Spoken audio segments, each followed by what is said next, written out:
الحمد للہ وکفا وسلام علی عبادہ الذین اصطفى اما بعد۔ محترم حضرات، اسلام ایک مکمل ضابطۂ حیات ہے جو انسان کی زندگی کے ہر پہلو کے لیے رہنمائی فراہم کرتا ہے۔ نکاح اسلامی معاشرت کا ایک اہم ستون ہے جو خاندان کی بنیاد رکھتا ہے اور معاشرتی استحکام کو یقینی بناتا ہے۔ نکاح صرف دو افراد کے درمیان ایک معاہدہ نہیں بلکہ ایک مقدس رشتہ ہے جو باہمی محبت،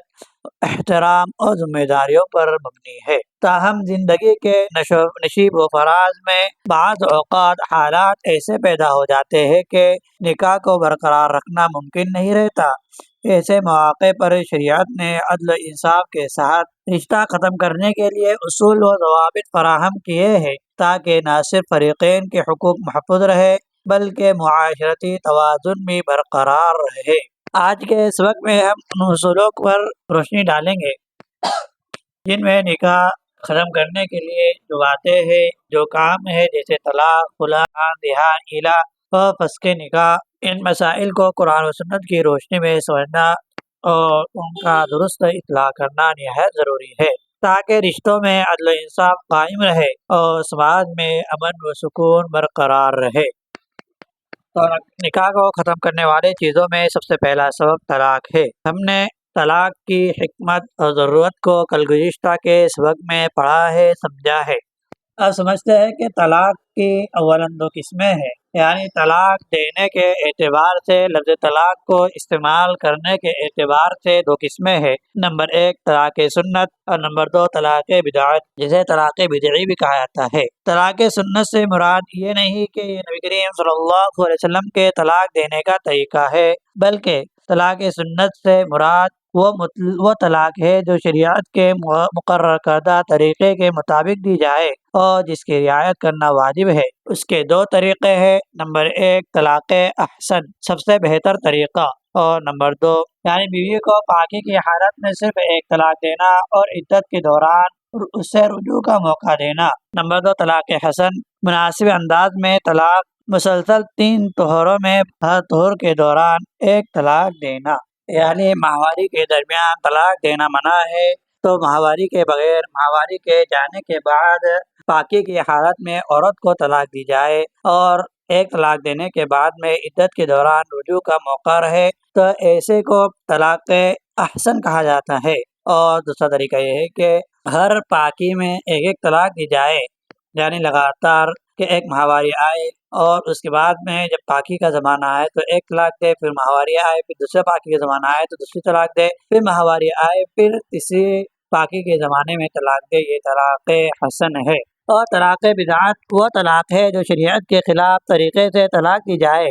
اس کا استعمال ناپسندیدہ اور گناہ کے زمرے میں آتا ہے۔ اس کی دو قسمیں ہیں، نمبر ایک طلاق کو جمع کرنا، ایک وقت میں 3 طلاق دینا، یہ عمل شرعی اصولوں کے خلاف ہے اور سخت ناپسندیدہ ہے۔ اور نمبر دو حالت حیض یا نفاس میں طلاق دینا، یعنی ایسی پاکی میں، ایسے طہر میں طلاق دینا جس میں شوہر نے بیوی سے تعلق کیا ہو، یعنی ایسی پاکی کے زمانے میں طلاق دی جائے کہ اس پاکی کے زمانے میں، یعنی ماہواری کے جانے کے بعد میں اس پاکی کے زمانے میں شوہر نے بیوی سے ہم بستری کی تعلق قائم کیا، اب طلاق دے رہا ہے تو یہ بھی طلاق بدعت میں شمار ہوگا۔ اور اسی طرح بیوی کے حیض یعنی ماہواری کے زمانے میں، اسی طرح بچے کی ولادت کے بعد، ڈیلیوری کے بعد میں جو ڈیلیوری کا جو خون آتا ہے جسے نفاس کا زمانہ کہا جاتا ہے، اس میں طلاق دینا۔ اب طلاق کی 3 قسمیں ہیں۔ نمبر ایک طلاق رجعی، یہ وہ طلاق ہے جس کے بعد شوہر کو عدت کے دوران بیوی سے رجوع کرنے کا حق حاصل ہوتا ہے، یعنی عدت کے اندر بغیر نکاح کیے شوہر بیوی سے رجوع کر لیتا ہے۔ رجوع کرنے کی شرط یہ ہے کہ عدت کے، یعنی اگر عورت کو حیض نہیں آتا ہے، ماہواری نہیں آتی ہے تو 3 بہنیں اور ماہواری آتی ہے تو 3 ماہواری، یا بیوی حاملہ ہو تو حاملہ کی ہونے کی صورت میں بچے کی پیدائش سے پہلے رجوع کرے، اگر عدت مکمل ہو جائے تو پھر رجوع نہیں کر سکتا۔ اس طلاق کا مقصد شوہر اور بیوی کو دوبارہ ساتھ آنے کا موقع فراہم کرنا ہے، اور یہ بیوی کو 1 طلاق یا 2 طلاق اور صریح الفاظ میں طلاق دینے کی صورت میں ہوتا ہے۔ نمبر 2، طلاق بائن، ایسی طلاق کے جس کے بعد نکاح ختم ہو جاتا ہے اور اگر شوہر اور بیوی دوبارہ ساتھ رہنا چاہے تو ان کو نیا نکاح کرنا ضروری ہے۔ یہ طلاق اکثر اس وقت دی جاتی ہے جب دونوں فریقین محسوس کرتے ہیں، دونوں افراد یہ محسوس کرتے ہیں کہ اب ان کے درمیان مصالحت اور صلح کا کوئی امکان باقی نہیں رہا، اب وہ ہمیشہ کے لیے علیحدہ ہونا چاہتے ہیں۔ تبھی اس کے اندر عدت، جب بیوی کو طلاق دی جائے، ایک یا دو طلاق دی جائے اور اس کی عدت مکمل ہو جائے تو عدت کے مکمل ہونے کے بعد میں پھر شوہر نئے نکاح کے ذریعے رجوع کرنے کا حق حاصل رکھتا ہے۔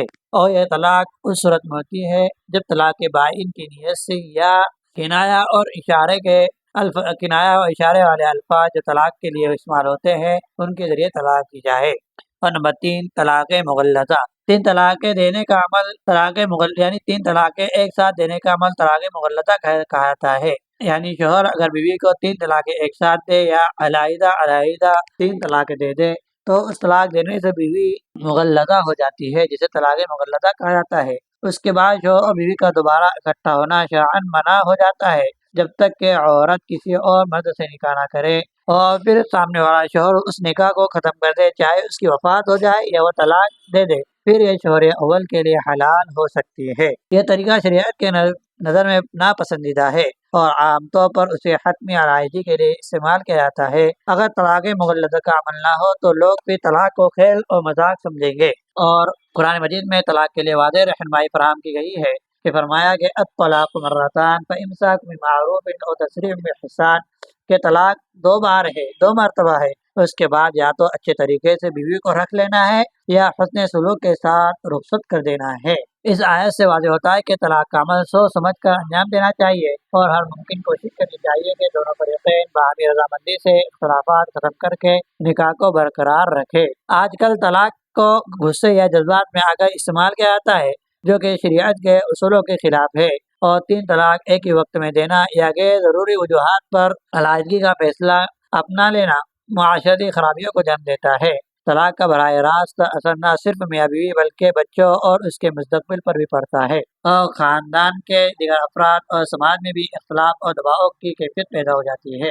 شریعت نے طلاق کے معاملے میں حکمت اور تدبر سے کام لینے کی تاکید کی ہے۔ صلح اور مصالحت کے لیے خاندان کے بزرگ اور سازش کو شامل کرنا چاہیے تاکہ طلاق آخری حل کے طور پر اختیار کی جا سکے۔ طلاق ایک شرعی عمل ہے جو اس وقت جائز ہے جب دونوں فریقین کے درمیان تعلقات مزید جاری رکھنا ممکن نہ ہو، تاہم اس کا استعمال سوچ سمجھ کر اور شریعت کے اصولوں کے مطابق ہونا چاہیے تاکہ اس کی منفی نگیٹو اثرات سے بچا جا سکے۔ طلاق کے بارے میں اسلامی تعلیمات کو سمجھنا اور ان پر عمل کرنا معاشرتی توازن اور عدل کے لیے ناگزیر ہے۔ اب طلاق کے بعد میں خلا ایسا شرعی عمل ہے کہ جس میں بیوی اپنی مرضی اور خواہش سے شوہر کو خود معاوضہ دے کر نکاح کو ختم کرتی ہے۔ یہ عمل اس وقت اختیار کیا جاتا ہے جب بیوی محسوس کرے کہ وہ شوہر کے ساتھ زندگی گزارنے میں دینی یا نفسیاتی طور پر مشکلات کا سامنا کر رہی ہے۔ خلا کا مقصد نکاح کو باوقار طریقے سے ختم کرنا ہے، اور یہ خلا اس وقت ہوتا ہے کہ جب شوہر طلاق نہ دے تو بیوی طلاق کا مطالبہ کر کے نکاح کو ختم کرنے کا مطالبہ کرے، اور مطالبہ کرنے میں نکاح کو ختم کرنے کے عوض میں کچھ معاوضہ، کچھ بدلہ دے۔ قرآن مجید میں سورہ بقرہ کے اندر ہے کہ آیت نمبر 229 کے اندر ہے کہ اگر تمہیں یہ خوف ہو کہ وہ اللہ کے حدود پر قائم نہیں رہ سکیں گے تو ان پر کوئی گناہ نہیں اگر عورت کچھ معاوضہ دے کر خلا لے لے۔ اس آیت میں بات واضح کی گئی ہے کہ جب میاں بیوی کے درمیان تعلقات اس حد پر پہنچ جائے کہ اللہ کے حدود کو قائم رکھنا ممکن نہ ہو تو عورت کو یہ اختیار دیا گیا کہ وہ خود معاوضہ دے کر نکاح کو ختم کر سکتی ہے۔ اور خلا کے لیے شرائط میں یہ ہے کہ شوہر کی رضامندی ضروری ہے، کیونکہ نکاح کو ختم کرنے کے لیے دونوں فریقین کی رضامندی درکار ہوتی ہے، اور شوہر اپنی مرضی سے خلا کو منظور کرے۔ خلا کے لیے بیوی شوہر کو کچھ معاوضہ دیتی ہے جو اکثر مہر یا کوئی اور مال ہو سکتا ہے۔ یہ معاوضہ اس کے حقوق کا بدل ہو سکتا ہے۔ خلا ایک ایسا قانونی راستہ فراہم کرتا ہے جو بیوی کو نکاح ختم کرنے کا اختیار دیتا ہے، خصوصاً ان حالات میں جہاں شوہر طلاق دینے سے انکار کر دے یا بیوی خود کو شادی شدہ زندگی میں غیر محفوظ محسوس کرے۔ آج کے دور میں خلا کا بڑھتا ہوا رجحان معاشرتی اور خاندانی نظام میں مختلف تبدیلیوں کی عکاسی کرتا ہے۔ یہ رجحان اس وقت نمایاں ہوتا جا رہا ہے، خاص طور پر ان معاشرے میں جہاں خواتین اپنی زندگی کے فیصلوں میں زیادہ با اختیار ہو رہی ہے۔ تو خواتین میں تعلیم اور اسلامی قوانین سے آگاہی بڑھنے کی وجہ سے وہ خلا کو اپنے حقوق کے طور پر پہچاننے لگی ہے اور دباؤ کا اور اپنے اوپر ظلم سہنے کو برداشت نہیں کر رہی ہے، اور خلا کی زیادہ تر درخواستیں ازدواجی تعلقات میں پیدا ہونے والی پیچیدگیوں، شوہر کی بدسلوکی کا نظر انداز کرنے یا عدم تعاون کی بنا پر دی جاتی ہے۔ خلا خواتین کو یہ اختیار دیتا ہے کہ وہ غیر خوشگوار یا غیر محفوظ تعلقات کو ختم کر سکے اور اپنی زندگی میں سکون حاصل کرے۔ خلا کے ذریعے وہ ازدواجی تنازعات ختم کیے جا سکتے ہیں جو طویل عدالتی مقدمات، جو لمبے عدالتوں کے اندر مقدمات چل رہے ہیں، ان کو ختم کرنے کے لیے اور دیگر پیچیدگی کا سبب بنتے ہیں۔ یعنی خلا کے ذریعے جو مقدمات عدالتوں میں لمبے لمبے عرصے سے چل رہے ہیں، ان مقدمات کو ختم کرنے کا یہ خلا ایک سبب بن سکتا ہے۔ بعض اوقات خلا کے فیصلے جذباتی یا وقتی دباؤ کی بنیاد پر کیے جاتے ہیں، جس سے دونوں فریقین کو بعد میں پچھتاوا ہو سکتا ہے۔ کچھ خواتین خلا لینے کے بعد معاشرتی تنقید اور بدنامی کا شکار ہو جاتی ہے، اور خلا کی وجہ سے علیحدگی کے بعد بچے اکثر جذباتی اور نفسیاتی مسائل کا سامنا کرتے ہیں، کیونکہ والدین کے درمیان علیحدگی ان کے لیے تکلیف دہ ثابت ہوتی ہے۔ خلا سے پہلے خاندان کے بزرگ یا سازش کے ذریعے سے صلح کرنے کی کوشش ضروری ہے، تاکہ رشتے کو ختم کرنے سے پہلے بچایا جا سکے۔ یعنی آج کے دور کے اندر ہمیں چند کام کرنے ہیں۔ پہلے یہ ہے کہ ہمیں صلح کرنے کی ضرورت ہے، اور خلا کے اصول و ضوابط کو سمجھ کر شریعت کی روشنی میں فیصلہ کرنا چاہیے، تاکہ اس عمل کو عدل و انصاف کے ساتھ انجام دیا جا سکے۔ خلا کا بطور جہان اس بات کی نشاندہی کرتا ہے کہ خواتین اپنے حقوق کے بارے میں زیادہ باخبر اور با اختیار ہو رہی ہیں۔ تاہم اس رجحان کو متوازن کرنے کے لیے ضروری ہے کہ افراد اور معاشرہ اسلامی تعلیمات اور حکمت عملی کو اپنائے، تاکہ خاندانی نظام کو مضبوط اور معاشرتی مسائل کو کم کیا جا سکے۔ اور اسی طرح نکاح کو ختم کرنے کا ایک سبب لعان ہے۔ لعان اس وقت ہوتا ہے جب شوہر اپنی بیوی پر بدکاری کا الزام لگائے لیکن گواہ پیش نہ کر سکے۔ کہ اگر کسی شخص پر زنا کا بدکاری کا الزام لگتا ہے تو اس کے لیے 4 گواہ پیش کرنا ضروری ہے، لیکن شوہر اپنی بیوی کو کسی کے ساتھ بدکاری کرتے ہوئے دیکھے یا اپنی بیوی پر وہ بدکاری کا الزام لگائے اور اس کے پاس گواہ نہ ہو، تو پھر وہ قاضی کی عدالت میں وہ لعان کا معاملہ پیش کرے گا، اور لعان اس طرح لگائے گا کہ وہ قاضی کے پاس جا کر قسمیں کھائیں گا، 4 مرتبہ قسمیں کھائیں گا، اور 5ویں مرتبہ قسم کھانے کے بعد میں ان کے درمیان تفریق ہوں گی، اور اسی طرح بیوی بھی اپنی پاکیزگی کے بارے میں 4 مرتبہ قسمیں کھائیں گی اور 5ویں مرتبہ قسم کھا کر اس معاملے کو، اس نکاح کے بندھن کو ختم کر دیں گی۔ قرآن مجید کی سورہ نور کی آیت نمبر 6 کے اندر ہے، اور وہ لوگ جو اپنی بیویوں پر الزام لگاتے ہیں اور ان کے پاس گواہ نہیں ہے، تو ان کی گواہی یہ ہے کہ وہ 4 بار اللہ کی قسم کھائے کہ وہ سچے ہیں۔ تو لعان کے ذریعے بھی نکاح ختم ہو سکتا ہے۔ تو لعان کرنے کے بعد نکاح فوری طور پر ختم ہو جاتا ہے اور دونوں فریقین ہمیشہ کے لیے ایک دوسرے پر حرام ہو جاتے ہیں۔ اور اسی طرح ایک سبب ہے زہار۔ زہار ایک ایسا عمل ہے جس میں شوہر اپنی بیوی کو ماں یا کسی محرم رشتے کے ساتھ تشبیہ دے کر اس کے ساتھ ازدواجی تعلقات کو حرام قرار دیتا ہے۔ یعنی شوہر اپنی بیوی کو کہے کہ تم میری ماں کی طرح ہے، یا اپنے محرم یعنی ایسے رشتے جن سے وہ نکاح نہیں کر سکتا ان کی نسبت سے کہے کہ تم میری بہن کی طرح ہے، یا تم میری بہن کی پیٹھ کی طرح ہے، یا ایسے اعضاء کے جو ایک عضو بول کر پورا جسم مراد لیا جاتا ہے، ان اعضاء کی طرح قرار دے، یعنی طرح کا تشبیہ کا لفظ استعمال کرے۔ تو اس بنا پر اگر شوہر لفظ استعمال کرے گا تو اس لفظ کی وجہ سے شوہر پر بیوی حرام ہو جاتی ہے، یعنی شوہر بیوی سے اپنی ازدواجی تعلقات یعنی ہم بستری، بوس و کنار وغیرہ نہیں کر سکتا جب تک کہ وہ کفارہ ادا نہ کر دے۔ قرآن مجید میں زہار کی مذمت کرتے ہوئے ارشاد فرمایا، اور سورہ مجادلہ کی آیت نمبر 2 میں ہے، جو لوگ اپنی بیویوں کو ماں کہہ دیتے ہیں وہ ان کی مائیں نہیں، ان کی مائیں تو وہی ہے جنہوں نے انہیں جنا ہے۔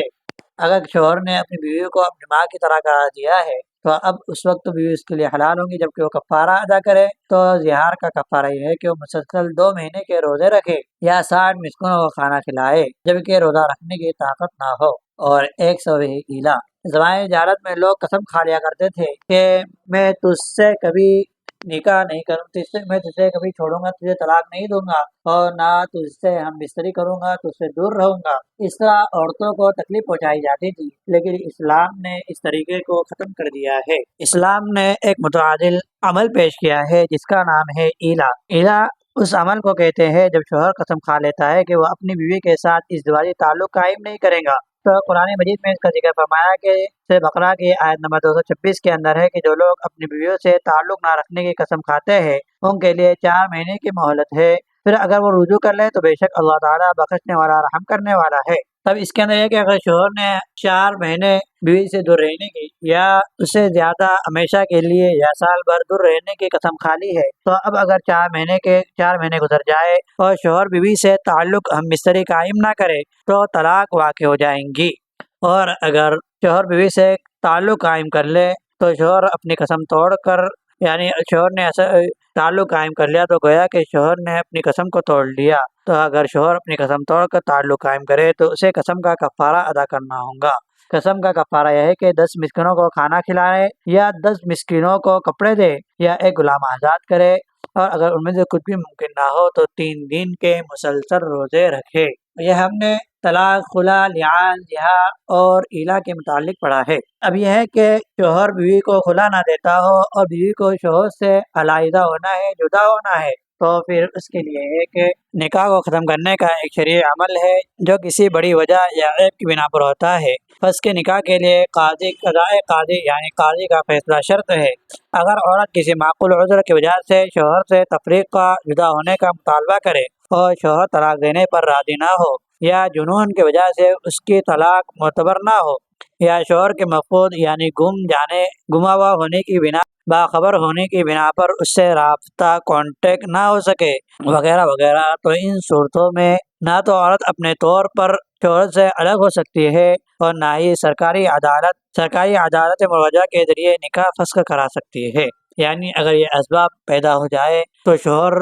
تو یہاں پر طلاق دینے کے لیے نہیں ہے، یا شوہر کے اندر طلاق دینے کی حیثیت نہیں ہے، یا شوہر طلاق دینے پر راضی نہیں ہے، تو ان معاملات میں بیوی خود سے طلاق اور علیحدہ تو نہیں ہو سکتی، تو اس کے لیے یہ ہے، اور دوسری جگہ نکاح بھی نہیں کر سکتی۔ یعنی شوہر بیوی کو چھوڑ کر چلا گیا اور 10 سال 20 سال ہو گئے اور بیوی کو دوسری جگہ نکاح کرنا ہے اور شوہر موجود نہیں ہے، تو اب بیوی دوسری جگہ نکاح کرے تو کس طور پر کرے؟ تب اس کے لیے یہ ہے کہ قاضی کا فیصلہ، اگر وہ چاہے تو شرعی عدالت یا دارالقضاء یا محکمہ شریعہ سے رجوع کر کے فسخ نکاح کا مطالبہ کرے، پھر شریعت کے روشنی میں جو فیصلہ سامنے آئے اس پر عمل کرے۔ خلاصہ یہ ہے کہ نکاح کے فسخ کرنے کے اکثر معاملات میں قضاء قاضی شرط ہے۔ اب جس ملک میں باقاعدہ نظام قضاء موجود ہے وہاں دارالقضاء سے رجوع کیا جائے، اور جہاں نظام قضاء موجود نہ ہو وہاں جماعت مسلمین یعنی شرعی پنچایت یا محکمہ شریعہ کا فیصلہ قاضی کے فیصلے کے قائم مقام ہوگا۔ اب نکاح کن وجوہات کی بنا پر فسخ ہوتا ہے تو اس کے 14 سبب کتابوں میں گنوائے ہیں۔ نمبر 1، شوہر کا عنین ہونا، نامرد ہونا، یعنی اگر شوہر نامرد ہو جائے تو بیوی یہاں پر نکاح کو فسخ کرنے کا مطالبہ کر سکتی ہے۔ اسی طرح شوہر کا پاگل مجنون ہونا۔ نمبر 3 پر ہے شوہر کا فالج زدہ یا بے ہوش ہونا، یعنی شوہر فالج زدہ ہے کہ بیوی کے جذبات کو پورا نہیں کر سکتا۔ اور نمبر 4 پر ہے شوہر کا کوڑ والا ہونا، کہ شوہر کو دیکھ کر بیوی کو گھن آئے، یا شوہر کو جذام ہونا، کہ جذام ایسی بیماری کہتے ہیں کہ جس کی بنا کی بیماری جب شوہر کو یا کسی انسان کو لگتی ہے تو اس کے جسم کے گوشت جھڑنے لگ جاتا ہے، تو ایسی جذام بیماری کا ہونا، یا ایڈز جیسی بیماریوں میں شوہر کا مبتلا ہو جانا، اس وجہ سے بھی بیوی کو فسخ کا، نکاح کے ختم کرنے کا حق حاصل ہوتا ہے۔ اور نمبر 5 پر ہے کہ شوہر کا گم شدہ ہو جانا، کہ شوہر گم ہو جائے اور شوہر کہیں معلوم نہ ہو۔ اور نمبر 4 پر ہے شوہر کا غائب غیر مفقود ہو جانا، یعنی شوہر چھوڑ کر چلا گیا ہو، گما نہیں ہے اور کہا گیا ہے معلوم نہیں۔ اب یہاں پر شوہر کا غائب غیر مفقود یعنی شوہر چھوڑ کر چلا گیا، اور غیر مفقود تو اس کی شکل یہ ہے کہ شوہر بیوی کو چھوڑ کر چلا گیا ہے لیکن کئی دنوں کے بعد خبر ملتی ہے کہ شوہر فلاں علاقے میں ہے، پھر لوگ اسے تلاش کرنے جاتے ہیں تو وہاں نہیں ملتا ہے، پھر خبر آتی ہے کہ فلاں زمانے میں ہے، یعنی شوہر دنیا میں تو ہے، حیات ہے، زندہ ہے، لیکن اس سے کانٹیکٹ اور رابطہ نہیں ہو رہا ہے، اور وہ رابطے اور کانٹیکٹ سے دور رہ رہا ہے، غائب رہ رہا ہے۔ تو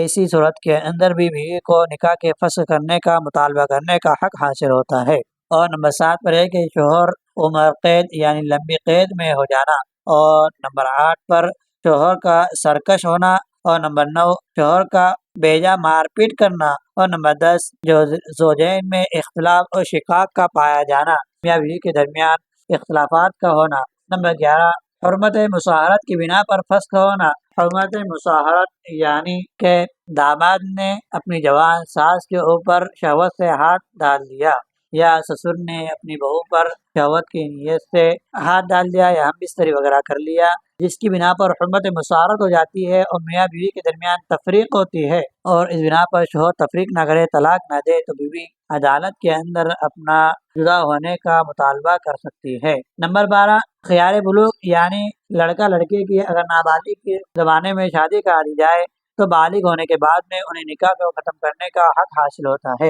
اور نمبر 13 عدم کفاءت کی بنیاد پر فسخ نکاح یعنی اگر لڑکی ولیوں کی اجازت کی بنا پر کفو کے علاوہ میں برابری کے علاوہ میں غیر مثل میں نکاح کر لے تو ولی کو فسخ کرنے کا حق حاصل ہوتا ہے، تو وہ قاضی کی عدالت میں فسخ کرنے کا مطالبہ ختم کرنے کا مطالبہ کر سکتا ہے۔ اور نمبر 14 کفر ارتداد کی یعنی میاں بیوی میں سے کوئی کافر و مرتد ہو جائے تو اس کی بنا پر نکاح کو ختم کرنے کا حق حاصل ہونا۔ یہ 14 سبق ہے، ان کی تفصیلات ہم بڑی کتابوں میں پڑھ سکتے ہیں۔ ہم نے یہ پوری تفصیلات آج کے سبق کی کتاب المسائل مفتی سلمان منصور پوری کی 5ویں جلد سے اخذ کی ہے، جو مختصر ہے۔ اگر تفصیل سے دیکھنا ہے تو ہم کتاب المسائل میں تفصیل دے سکتے ہیں۔ اسلامی شریعت نے نکاح کو ختم کرنے کے مختلف طریقے متعین کیے ہیں تاکہ عدل و انصاف کے ساتھ معاملات حل ہو اور معاشرتی مسائل کو کم کیا جا سکے۔ ان طریقوں میں طلاق، خلع، لعان، زہار، خلاء اور فسخ نکاح شامل ہے۔ ان تمام طریقوں کا استعمال قرآن و سنت کی روشنی میں کیا جانا چاہیے